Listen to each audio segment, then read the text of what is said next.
Bismillahirrahmanirrahim. Assalamu alaikum. I am Dr. Humaira Tahir, working as a consultant gynecologist in the Social Security Landi Hospital and as assistant professor in the faculty of LCMD, Liaquat College of Medicine and Dentistry, Gynae Department. जो current issue आजकल बड़ा common हुआ है young ladies में, it is PCOS, that is polycystic ovarian syndrome, जो कि एक हम कहें वॉल्केनो की तरह से अपीयर हुआ है and it affects more than 50% of young ladies. Basically ये एक एंडोक्राइन डिसऑर्डर है in which there is hormonal irregularities, जिसमें hyper androgenism and hyper estrogenism होता है एंड हाइपर इंसुलिनीमिया होता है एंड जो हमारा फास्टिंग इंसुलिन लेवल है it is found to be raised, due to which the resistance, body की रेजिस्टेंस अगेंस्ट इंसुलिन जो है वो बढ़ जाती है. अब इसके जो इफेक्ट्स होते हैं वो लड़कियों पे और यंग लेडीज में क्या आते हैं. मोस्टली हमारे पास लड़कियां प्रेजेंट करती हैं ज्यादातर with obesity and hirsutism, which is very problematic for young ladies.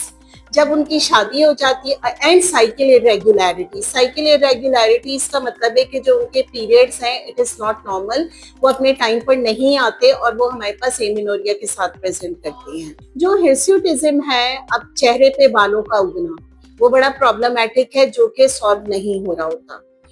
जब शादी हो जाती है उसके बाद इनफर्टिलिटी के साथ फिर मरीज आना शुरू हो जाता है और ये सारा सिनेरियो एक ही कैटेगरी में लाई कर रहा होता है.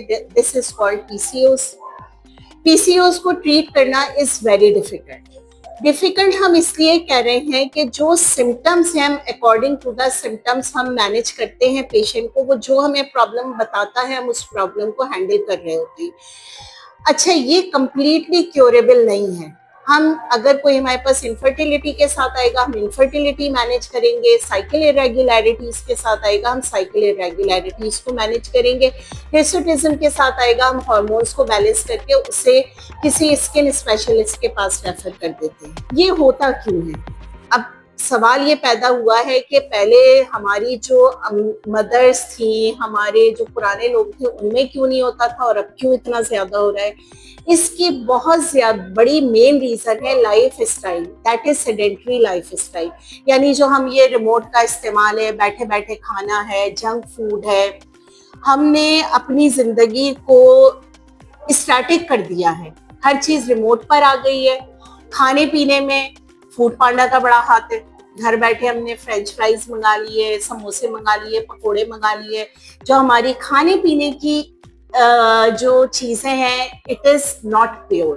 तो एडवाइस यही है कि जो हमारा सादा लाइफ स्टाइल था it is very important to prevent PCOS and to regulate the hormones. नींद इज ऑल्सो वेरी इंपॉर्टेंट.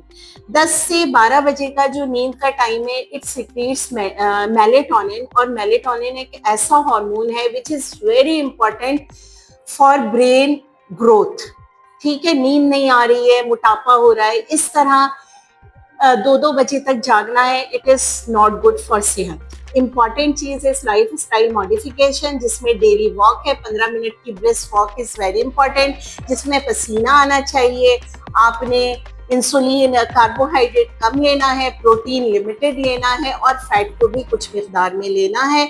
ये सारी चीजों के साथ अगर फिर भी नहीं सही होता तो यू शुड कंसल्ट एंडोक्रिनोलॉजिस्ट और आपके डाइटिशियन और गायनेकोलॉजिस्ट. ये तीनों मिलकर आपको ट्रीट करेंगे और उनकी एडवाइस के साथ आपको अपनी लाइफ में बहुत बड़ी तब्दीली लाएंगे. Thank you.